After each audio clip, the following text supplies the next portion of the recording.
Magandang umaga, magandang gabi, magandang araw mga brothers and sisters.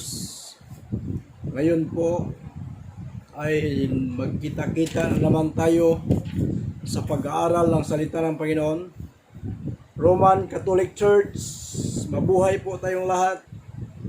Roman Catholic Church Bible Group, atin na namang pagtibayin ang ating kaalaman sa pag-aaral ng salita ng Panginoon. Tayo ay gumawa ng grupo sa pagsama-sama, sa pagsaliksik ng salita ng Panginoon upang ang ating mga brothers and sisters, mga kapatid natin sa pananampalataya sa loob ng Romano Katoliko ay magkaroon ng kaalaman sa pamagitan ng pagsaliksik ng salita ng ating Panginoon. Roman Catholic Church Bible Group, mabuhay po tayong lahat. Ngayon po, sa ating pagsama-sama, tayo ay inihiling natin na tayo'y bigyan ng kaalaman ng ating Panginoon sa pagsaliksik ng kanyang mga salita. Mabuhay po tayong lahat, mga brothers and sisters. Ang ating ebanghelyo ngayon na ang ating babasahin ay tungkol sa isang bulag. Tungkol sa isang bulag na sumisigaw dito sa Luke chapter 18 verse 38. Ito po yung ebanghelyo natin ngayon, mga brothers and sisters. At siya'y nagsisigaw na sinasabi, sabi nung bulag, Jesus, anak ni David, mahabag ka sa akin. Ito po yung isang bulag na sumisigaw habang naglalakad ang ating Panginoon nung nangaral ng kanyang salita. Habang siya ay pinangaral ang salita ng Diyos Ama. Nangaral siya sa ikaligtas ng lahat, yung mga taong mga tupang kanyang hinahanap. Ang sabi niya doon sa bulag, Jesus, anak ni David, mahabag po kayo sa akin.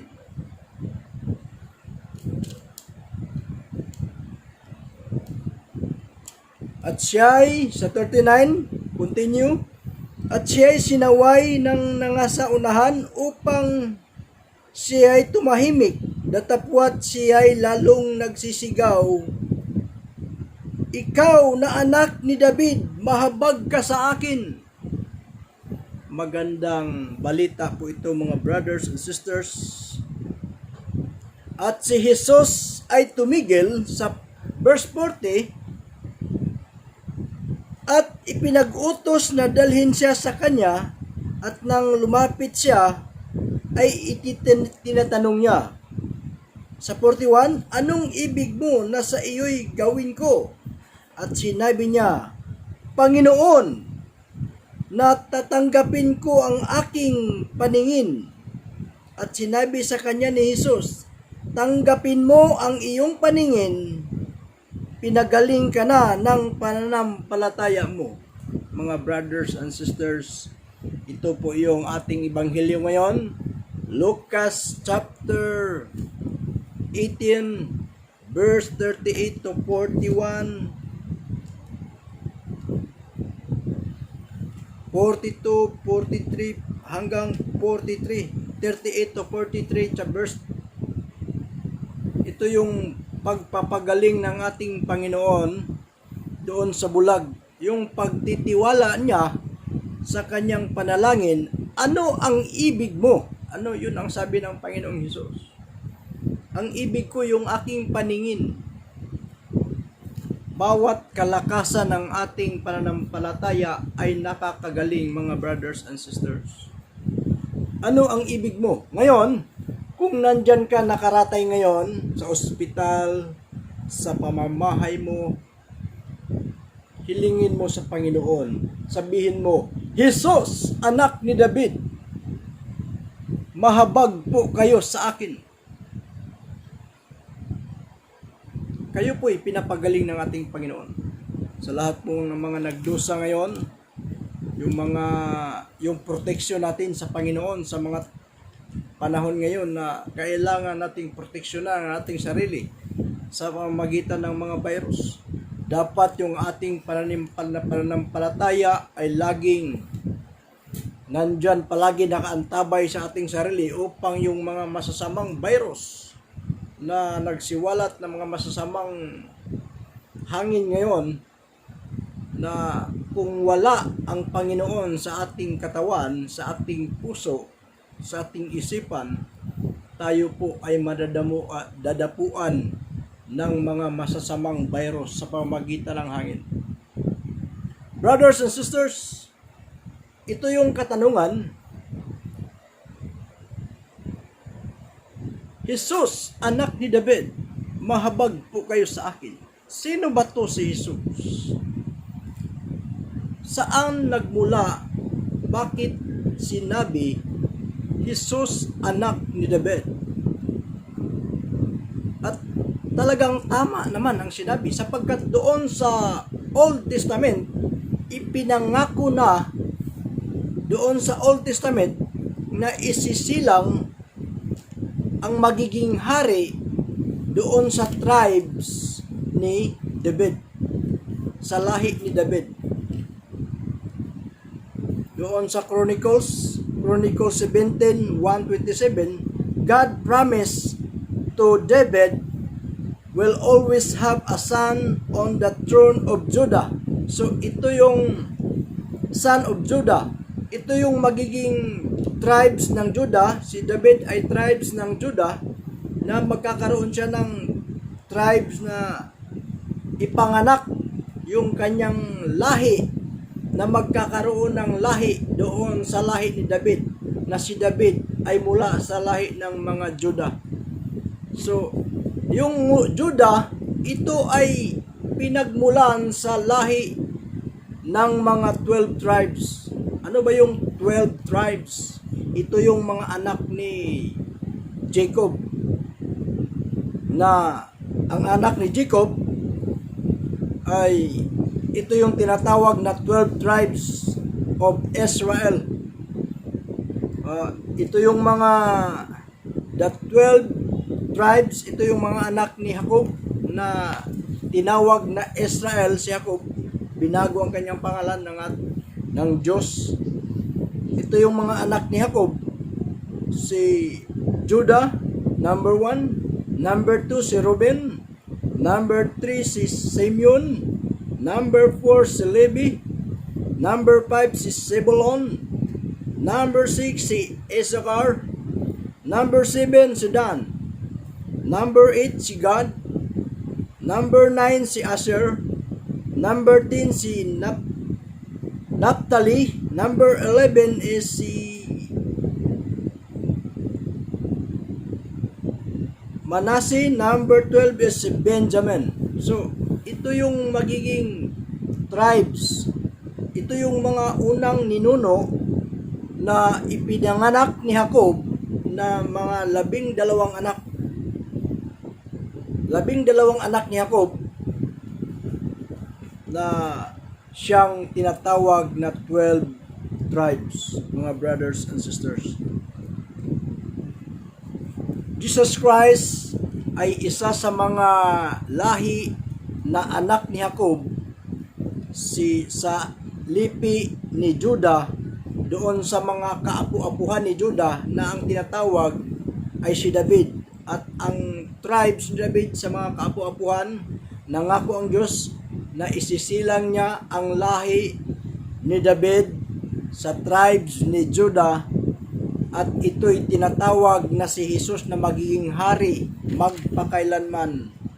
Ang Old Testament, ang kasaysayan ng Old Testament ay upang matupad ang hari na isilang mula doon sa kasaysayan sa mga unang panahon. Natupad na po ang sigaw ng isang bulag, Jesus, anak ni David, mahabag po kayo sa akin. Ganun po ang pagtawag niya bakit sinabi ng Panginoong Hesus na before Abraham, I am and I am. Bakit ganun po ang kanyang sinasabi? Yung katawan ng material na ginamit, yung material na ginamit sa katawan ni Jesus habang siya'y naglalakbay sa lupa, yung kanyang katawan, katulad ko, yung ginamit na katawan, yun yung mga material sa katawan sa lahi ni Judah, ni David, na nangaral sa lupa, yung bumaba. Pero yung Espiritu ng Diyos, ng ating Panginoong Hesus, ay siyang nandoon, nakapasok doon sa yung piyesa na ginawang katawan ni Hesus, ng kanyang material na pangatawan ay mga piyesa, yung buto, sa mga buto, sa mga ninuno ni Judah hanggang ni David. Doon kumuha ang Diyos ng piyesa para sa katawan ng Panginoong Hesus. At ito na nga, ipinako, nagdusa para tubusin tayo sa mga pangako ng Diyos dahil sa pagmamahal sa atin. Yung tribes na yon, yung katawan ni Hesus na tinawag ng bulag, Hesus, anak ni David. Bakit sinabing anak ni David? Dahil yung piyesa na ginamit ng Diyos sa kanyang paglalakbay sa lupa ay mga tribes, piyesa doon ni David, mula sa angka ni David, sa katawan ni David, sa ninuno pa ni David, sila si Judah. So ito yung mga salinlahi ni Judah hanggang kay David at kay Hesus, sapagkat ang Diyos ay nangako kay David na isilang niya ang isang anak na lalaki na maghahari magpakailanman. So ito na po, natupad na po ang ating hari, magpakailanman. Kaya nga, puspusan tayong mangaral doon sa ating mga brothers and sisters kung ano ang pinagmulan sa katawan ni Kristo na pinatutunayan na ang ating Panginoong Hesus ay maghahari na walang hanggan. Brothers and sisters, ito po yung pinanggalingan na ang katawan ni Kristo ay nilikha, yung isang alabok, yung mga buto na ginamit na piyesa mula sa mga piyesa, sa mga buto ni David, sa mga buto ni David kung saan hinubog ng Diyos at dinala sa sinampupunan ni Virgin Mary, at ito'y hinubog at tinawag na Jesus. Ano ang sinabi? Bakit hindi sinabi na Jesus, anak ni Jose? Yun may yung asawa ni Maria, si Jose. Bakit sinabi Jesus, anak ni David? Si Jose ay tribes ni David. Yung asawa ni Maria, si Jesus ay tribes ni David. Si Jose ay tribes din ni David. Kung inyong titingnan ang mga history doon sa salaysay sa Biblia, na si Jose rin ay tribes mula ni David. At si Jesus, tinawag ng bulag, Jesus, anak ni David. So therefore, ang tribes ni Jesus ay mula kay David. Pero ang kanyang pagka-Diyos, siya ay sumagot, before Abraham, I am and I am. So, ang kanyang pagka-Diyos nandoon, before Abraham, I am and I am. Si Abraham ang siyang mga kauna-unahang ninuno ng mga 12 tribes ni 12 tribes ni Jacob at ni Isaac. At yan, si Abraham ang nagiging anak niya, si Isaac, si Jacob, at ipinanganak niya ang the 12 tribes of Israel. So Marami tayong pag-aaralan tungkol sa pinanggalingan bakit tinawag na Jesus anak ni David. Si Jesus. Kasi ang pangako sa Old Testament upang matupad ang kasaysayan at ito'y magkatotoo na ang anak ng Diyos ay isisilang at maghahari magpakailanman mula sa tribes ni David. So ito po yung history doon sa mga tribes na ating pinag-aralan ngayon, ating sinasaliksik ng bawat history doon sa Old Testament, dahil ang Old Testament ay isang pangako ng Diyos sa katuparan ng ating pagsilang ng ating Panginoong Hesus upang iligtas tayong mga anak ng Diyos na tayo'y humiwalay sa Kanya. Kaya nagpadala siya ng anak upang iligtas ang ating mga kasalanan. Jesus, anak ni David, mahabag po kayo sa akin. So, klarong-klaro po na ang pangako ay natupad na po. Isinilang ang anak ng Diyos na si Jesus at nagkatawang tao, at ang material na ginamit ng katawan niya ay tribes ni David. So, ito yung mga tribes na ginamit ng katawan ni Jesus. Tribes ni David, namatay, pinako sa krus, namatay, at inilibing. At yung pagkamatay na yon, yung katawan na nasa libingan, yun yung buto ng mga buto ni David. May mga dinukot yung kung saan si Adan, si Iba, ginuha yung buto ni Adan sa mga tadyang ni Adan at nilikha si Iba. Ganon din si Jesus. Yung kanyang material na katawan, yung pagkatao niya, ay kinuha doon sa tadyang ni David sa mga at ginawang pyesa para gamitin sa pangangatawan ni Jesus ng material. Yung kanyang pagkatao, yung material na yon na espesyal na nagmula sa lahi ni David ay ginawa upang magiging kanyang katawan at isiwalat ang mabuting balita ng ating kaligtasan. Mabuhay po tayo, Roman Catholic Church, sa ating pagsaliksik ng mga kasaysayan kung saan ating himay-himayin ang bawat history kung saan nagmula si Jesus. Bakit hindi siya tinawag na Jesus, anak ni Jose? Yung anak ni Jose, ibig sabihin asawa ni Maria. Hindi ganoon ang pagkasabi. Samantalang ang mama ni Jesus, si Maria, bakit hindi sinabi anak ni David? So, ito'y tribes ni David na sa pangako pa lang sa Old Testament, ipinangako na sa tribes mo David, doon sa Chronicles 17:127, nangako na ang Diyos doon na isisilang niya ang magiging hari mula sa iyong mga buto, ay isisilang niya ang magiging hari magpakailanman.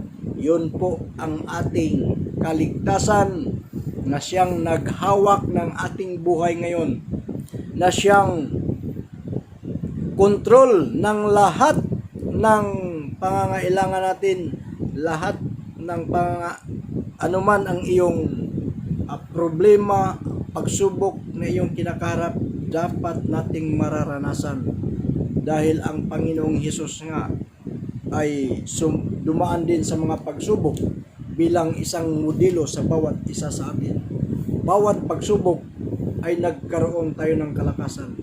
Tanggapin natin ng Panginoon na siya ang ating Diyos at Hari, na siya ang ating sinasampalatayanan, na siya ang ating niluluhudan, sapagkat siya ang nasa pangako ng kasulatan mula sa Old Testament hanggang sa Bagong Tipan. Siya ang pangako na sambahin.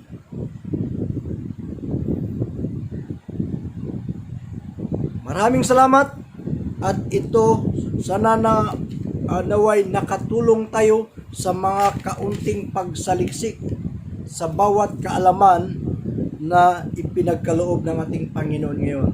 So the tribes of Jesus came from David, and David tribes came from the 12 tribes of Judah. So mula sa 12 tribes, si Judah nga ang tribes niya handa sa mga kaangkan-angkan, naging hari si David, at ang mga kaangkan-angkan ni David, nangako ang Diyos na isilang ang magiging hari magpakailanman mula sa mga buto ni David. Nangako na siya doon sa Old Testament na isisilang ang magiging hari mula sa iyong mga buto. So si David laging nagpasalamat, maraming salamat Lord, at ako'y iyong pinasaya ngayon dahil ang magiging hari magpakailanman ay mula sa aking tribes na sa pangako na tinupad ng Diyos. Si Jesus nga na isilang mula sa mga buto ni David na tribes, yung katawan niyang ginamit na pang katawan niya. So maraming salamat. Kaya nga ang bulag ay gumaling dahil tinawag niya ang Panginoong Hesus, Jesus, anak ni David. Mahabag po kayo sa akin sapagkat tayo ay hawak na ng ating Panginoon. Ano man ang hilingin mo sa ating Panginoong Hesus, sapagkat siya ang ating hari, siya ang ating sinasampalatayanan, siya ang ating Diyos. Kaya nga kumuha ako ng kaunting history doon sa mga pinanggalingan ng ating Panginoon, bakit tinawag ng bulag si Jesus na anak ni David. At kung iyong saliksikin din, si Jose na asawa ni Maria ay anak din mula sa tribes ni David. Si Jesus mula sa tribes ni David. So, ang pagsaliksik, mga brothers and sisters, mula sa pinanggalingan ng mga angkan, mula kay Adan, kay Moses, doon natin madugtong-dugtong yung history kung saan, kung ano ang nangyayari sa panahon na yon mula sa pangako ng Diyos sa 12 tribes. Kasi ang Diyos gumawa ng tipan mula kay Abraham. Nakipagkasundo siya. Tapos nung nanganak si Abraham kay Isaac, nakipagtipan naman uli ang Diyos. Tapos pagkaanak ni Isaac kay Jacob, nakipagtipan na naman ang Diyos kay Jacob. At nakipagtipan ang Diyos kay Jacob doon sa kanyang mga 12 na anak, 12 son. Ang tinatawag ay 12 tribes. Yung mga 12 tribes na yon sa Israel, mga anak ni Jacob, ay siyang mga tinatawag na si Judah. Yan yung 12 na anak ni Jacob. Judah, Reuben, Simeon, Levi, Zebulon, pang-anim Isaacar, pang-pito si Dan, pang-walo si Gad, pang-9 si Asher, pang-10 si Naphtali, pang-11 si Naphtali, pang-11 si Benjamin, si Manasseh. So yun po ang nasusulat doon sa history ng Old Testament. So yan po yung mga anak ni Israel na 12 tribes na tinatawag, mga brothers and sisters. Judah, Reuben, number 3 si Simeon, number 4 Levi. Bawat anak ni Jacob ay mayroong mga history. Ang ating kinukuhang history ngayon, yung angkan ni Judah, yung unang anak ni Israel. Yung unang anak ni Israel na si Judah na siyang nagkaroon ng mga angkan ng mga anak na hari katulad ni David, ni Solomon, anak ni David, angkan din ni Judah. At si Jesus na angkan ni Judah, na angkan ni David na siyang mga sumunod doon sa hari na walang hanggan. So ito yung unang pagsaliksik natin doon sa tribes ni Judah papunta kay Haring David at papunta sa ating Panginoong Hesus na siyang katuparang hari magpakailanman. So maraming salamat at nakapagbigay ako sa inyo ng kaunting kaalaman tungkol sa salita ng Diyos sa history ng ating banal na salita ng Panginoon. So ang pagsaliksik ay siyang ating knowledge. So Roman Catholic Bible Church, Catholic Group, Bible Group, Roman Catholic Church Bible Group, naway tayo'y magiging lumakas at umasinso ang ating kaalaman para sa ating kaligtasan ng bawat isa sa loob ng Romano Katoliko. Ang sabi ng Panginoon, seek ye first to the kingdom of God. So, lagi tayong magsaliksik. Saliksik, seek ye first. Upang tayo ay magkaroon ng kaalaman at lumakas. Lalo na sa mga pagsubok ngayon. Kung may kaalaman ka, may malakas kang pananangga dahil sa mga epidemya ngayon. So, mabuhay po tayo, Roman Catholic Church Bible Group. Ako ay gumawa ng isang Bible group para tayo ay dumami at magkaisa, dumami ng dumami at ipangaral ang mabuting balita ng Diyos. Ang Bible group ay nilikha natin para sa pagkakaisa, sa pagsama-sama na tayo ay magkaroon ng pribilehiyong kaalaman sa pagsaliksik sa banal na salita ng Panginoon. So maraming salamat. God bless you all, Roman Catholic Church Bible Group. Mabuhay po tayong lahat. Today is papasok na naman ang September 2020. Naway ang Diyos ay sumasa inyo at tayo'y gabayan sa ating paglalakbay sa araw-araw. Mabuhay po tayo. God bless you all in the name of the Father and of the Son and of the Holy Spirit. Amen. God bless you all, Church Roman Catholic. Naway, mabuhay po tayong lahat na tayo'y nagkaroon ng special na group sa pagsaliksik ng kanyang salita. Katulad ko ngayon na dahan-dahan kong sinasaliksik yung pinagmulan ni Jesus mula sa tribes ni Jesus doon sa kay Haring David at kay Haring David mula sa tribes ng 12 tribes doon mula kay Judah na anak niyang si Judah. So maraming salamat. God bless you all. At today ay ito na po ay papasok na ang September 1, 2020. So bawat buwan at ako po ay magpapahayag ng mga pagsaliksik bawat buwan 2 times a month or 3 times a month kung ano po ang ipagkaloob ng Diyos para ipapahayag ko sa inyo ang kaalaman ng ating Panginoong Hesus sa ikaliligtas nating lahat. Mabuhay po tayong lahat, Roman Catholic Church Bible Group. Amen and amen. So God bless you all. Sa lahat pong mga naghihirap ngayon, may mga karamdaman, I pray for you that all will be blessed in the name of Jesus Christ. God bless sa inyong lahat. Sa mga nakikinig, tanggapin nyo yung mga salita ng Diyos. Kayong may mga karamdaman na kayo ay gumaling. Tawagin nyo ang ating Panginoong Hesus, anak ni David. Hesus, ang sabi ng bulag, Hesus, anak ni David. Mahabag po kayo sa akin at kayo ay gagaling sa pangalan ni Jesus of Nazareth. God bless you all.